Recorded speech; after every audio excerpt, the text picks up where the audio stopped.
No one noticed when the Deathworlders stopped smiling, until the first starship went dark without a single shot fired. The twilight spires of Aurelon Station shimmered like stacked prisms suspended above a lavender gas giant.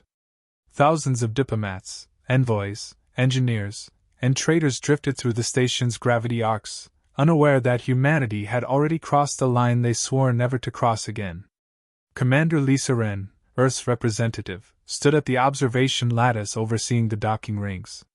Blue-white thrusters flared across her irises as transports arrived in synchronized spirals.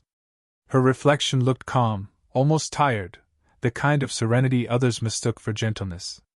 That was fine. Deathworlders were used to being misunderstood. Behind her, a soft chime echoed through the hall. The council session was about to begin. Lysa adjusted the collar of her neutral-gray diplomat's jacket and stepped toward the chamber. The fabric concealed the faint scars along her wrists, legacy of a youth spent surviving places that never forgave mistakes. She no longer remembered the last time she smiled because she wanted to. Most smiles now were tactical. Inside the chamber, rows of crystalline seats folded outward like petals. Delegates rotated their thrones to face the central dais as the meeting commenced. The air smelled faintly of citrus mist and overheated shielding coils. "Order!" intoned Chancellor Nyrith, her metallic crest glinting under the dome lights. "We begin with the matter of the Othran breach." Almost immediately, tension rippled across the room. A hologram sparked to life above the table, an image of an Othran convoy drifting aimlessly, hulls scorched, engines unresponsive. No attackers visible. No debris from a battle. Just silence. "Another fleet compromised without signs of engagement," Nyrith said. "This is the fourth in 2 cycles. Whoever is behind this, they strike with precision. Unseen. Unheard." Murmurs spread. Species known for their calmness twitched with unease. Lysa kept her posture still. She had already seen the classified version of this footage.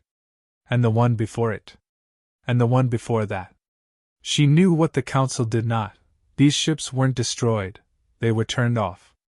Without weapons, without explosions, without struggle. One moment alive. The next inert. It was a kind of mercy humans had learned long before the galaxy learned fear of them. A delegate from the Shurel Collective rose, frills fluttering. "We request increased monitoring from Earth. Your people have unique perceptual abilities in hostile environments. Translation: you grew up on a nightmare planet. You know how predators think." Lysa lifted her gaze with deliberate slowness. "Earth will assist," she said. "But I advise caution. Whatever is targeting these ships does not behave like anything we've modeled." "Then model harder," snapped the Vankrianvu. His carapace clattered with agitation. "The galaxy is destabilizing. We need answers." Lysa considered answering with the truth. "You already know the answers. You just don't recognize the shape of the threat." Instead, she simply nodded. "We'll deploy reconnaissance." A wave of relief shimmered through the room. They truly had no idea.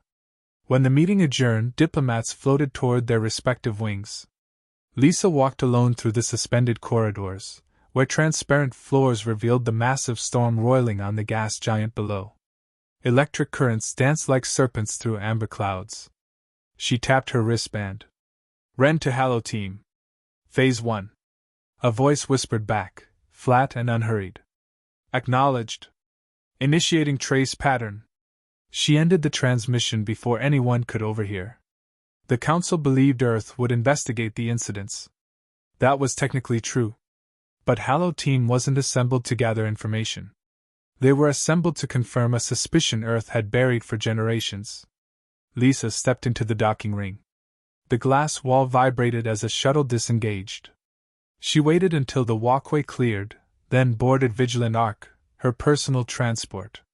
Inside, the lights dimmed automatically, reading her stress levels. She ignored them. Lieutenant Aaron Voss, broad-shouldered, quiet, looked up from the pilot's console. "We're cleared to depart, Commander." "Take us out," she said. "Full cloak once we're beyond station range." The ship eased free from its berth, gliding past shimmering cargo haulers and patrol craft. As they moved into open space, the nebula beyond Aurelon Station unfurled like violet smoke. Aaron adjusted the holo panel. Hello team has reached the outer drift line. Awaiting your authorization.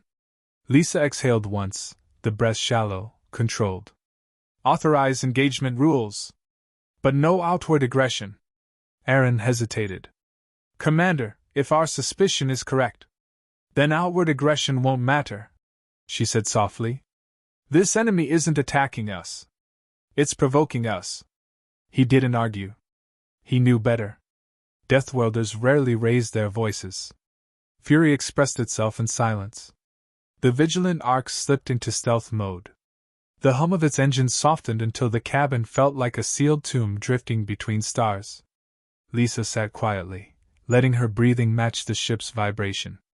2 hours later, Harrow team's transmission came through, encrypted, raw, and shaking with static. Commander, we found something. A burst of coordinates. A faint pulse signature.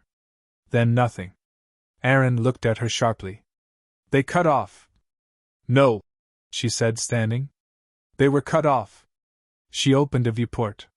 In the distance, a starship drifted, massive, unlit, motionless. Not Othran. Not Council. A vessel the galaxy hadn't seen in centuries. Its hull was pure obsidian, patterns etched in fractal grooves that devoured light. Aaron whispered, Ancient human design. She didn't answer. Because she already knew this ship. Its blueprint had been erased from every archive. Its existence was denied even within Earth's military crypts. This was the Harrow, a relic from an era when Deathworlders were not ambassadors, but warnings. And it should not have been here. The vigilant ark approached under full cloak.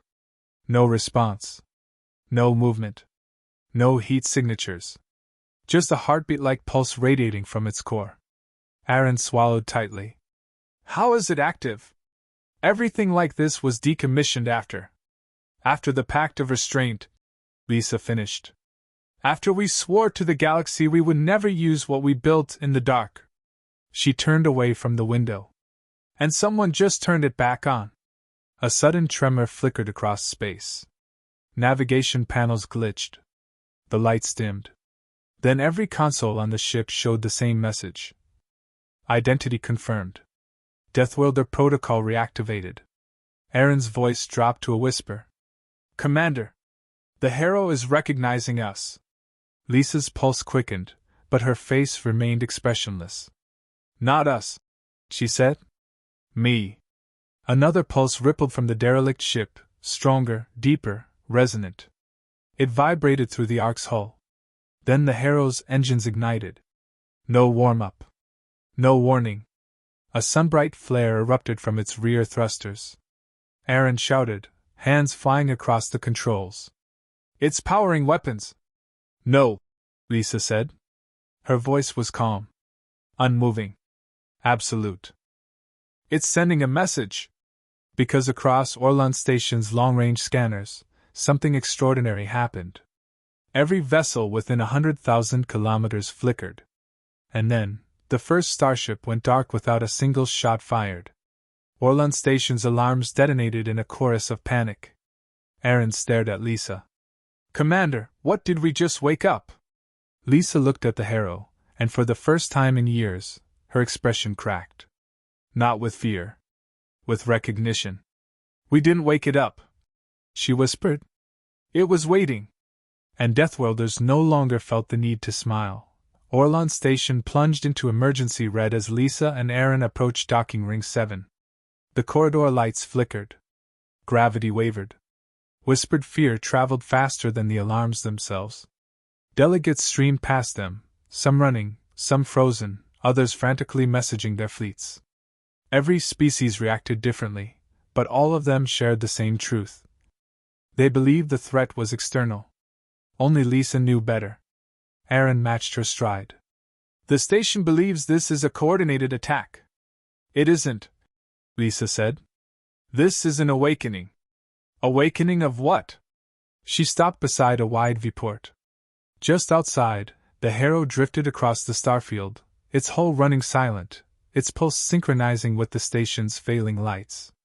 People behind her gasped as it passed by, enormous and quiet, like something too old to understand fear and too patient to need haste. "Awakening of memory," she answered. Two security officers rushed over, both reptilian, armored in iridescent plates. "Commander Renn," one said, voice tight. "Chancellor Nyareth requests your presence in the central chamber." "Immediately." Lysa exchanged a look with Aaron. "They think Earth is responsible." "They think someone is," the guard said. The doors slid open, revealing the chamber in disarray. Delegates argued in frantic bursts. The projection of the darkened starship spun above the dais. Nyareth stood rigid at its base. When Lysa entered, the room went quiet, not out of respect, but out of suspicion. Nyareth pointed at the hologram. "Explain this." 12 vessels disabled simultaneously, no weapon signatures, no heat trails, no biosigns. A pattern we've only seen once, long before most of us were born. Lysa spoke without flinching. "The Harrow did it." "You admit this?" the Vankri envoy hissed. "I acknowledge what we witnessed." Nyareth's gaze sharpened. "Why does this ship respond to you?" "Its design is unmistakably human." "Ancient human," Lysa corrected softly. "Built during the era when Deathworlders were less restrained." A wave of alarm rippled through the chamber. The Shurel delegate pressed forward. "Those designs were destroyed." "Humanity swore." "Humanity swore to never deploy them," Lysa said. "Not that they didn't exist." The murmurs became a storm. Nyareth slammed her staff onto the floor. "Commander, you will tell us the nature of this vessel." "Now." Lysa looked around the room, hundreds of species united by fear of the unknown. What she said next would fracture that thin unity forever. "It wasn't built to kill," she said. "It was built to prevent extinction. Ours. And eventually, yours." "That ship disabled 12 vessels," the Vankri envoy snapped. "Without harming a single life," Lysa replied. "Which is more mercy than most enemies ever showed us." Silence. Heavy. Accusatory. Nyareth stared at her, voice cold. "Deactivate it. Whatever link you've triggered, sever it. Shut it down." "I can't." "Won't," the Vankri envoy growled. "Can't," Lysa repeated. "Because I didn't turn it on." A shiver passed through the chamber. Aaron stepped forward. "Chancellor, we believe an external signal awakened the Harrow. It's reacting to something in deep space, something predatory." "And you knew this?" Nyareth snapped at Lysa. "I suspected. I didn't confirm until today." Nyareth's voice hardened. "You have endangered the station." "Yes," Lysa said. "But not in the way you think." The lights flickered again, twice, then a drawn-out pulse. The Harrow responded, its hull brightening with an inner glow that made its engraved patterns pulse like veins. Delegates turned toward the viewing dome as an echo rippled across space, a low resonance that rattled the chamber's crystalline walls. Aaron whispered, "Commander, something else is coming." The chamber display cracked with static. Then, a new signal. Foreign. Mechanical. Cold. A symbol appeared, a perfect circle split by a jagged line. Half the room recoiled. Nyareth's voice trembled. "The Riftborn." Lysa's stomach dropped. No wonder the Harrow had awakened. The Riftborn were not a species. They were an event. A machine logic phenomenon from a region of space scarred by gravitational distortions and hostile quantum storms. They devoured star systems not for resources, but for data, patterns, behaviors. "They're testing us," Lysa said quietly. "Disabling fleets to measure our reaction time. Assessing vulnerabilities. They're mapping fear." "And your ancient machine answers them?" the Shurel delegate cried. "No," Lysa said. "It warns them."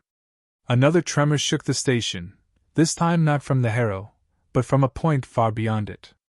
A tear in the void opened, a thin silver wound leaking fractured light. Shapes pressed against the breach, angular silhouettes, sharp, silent. Riftborn scouts. Aaron moved toward Lysa. We need to get to the Ark. If they breach fully. The tear widened. Delegates panicked. Guards shouted orders. Warning sirens blared. Outside the window, the Harrow rotated toward the breach, slowly, deliberately. Nyrith turned to Lysa, desperation cracking through authority. What is it doing? What it was built for, Lysa said. Which is? She didn't answer. Instead, every display in the chamber flickered and went black. A single message appeared. Deathworlders stand by. Protocol shift inbound. Delegates froze. Nyrith whispered, What protocol? An answer came, not from Lysa, not from any console, but from the Harrow itself. A deep, harmonic pulse vibrated through the entire station, sinking into bones, into blood, into memory. The Harrow wasn't a ship. It was an activation key. A signal amplified across the station, across the gas giant, across every listening vessel. And in that single moment, every human on Aurelon Station went still. Aaron turned to Lysa, eyes wide. I feel it. So do I, she murmured. The pulse hit again, stronger. Delegates watched in horror as every Deathworlder in the chamber lifted their head at the same time, pupils contracting into razor points. Nyrith stumbled back. Commander, what is happening to your people? Lysa finally spoke the truth. We stopped hiding. The tear in space ruptured fully, Riftborn pouring out like metallic insects spilling from a cracked shell. The Harrow blazed awake. And humanity, for the first time in centuries, answered with the part of themselves they swore never to show.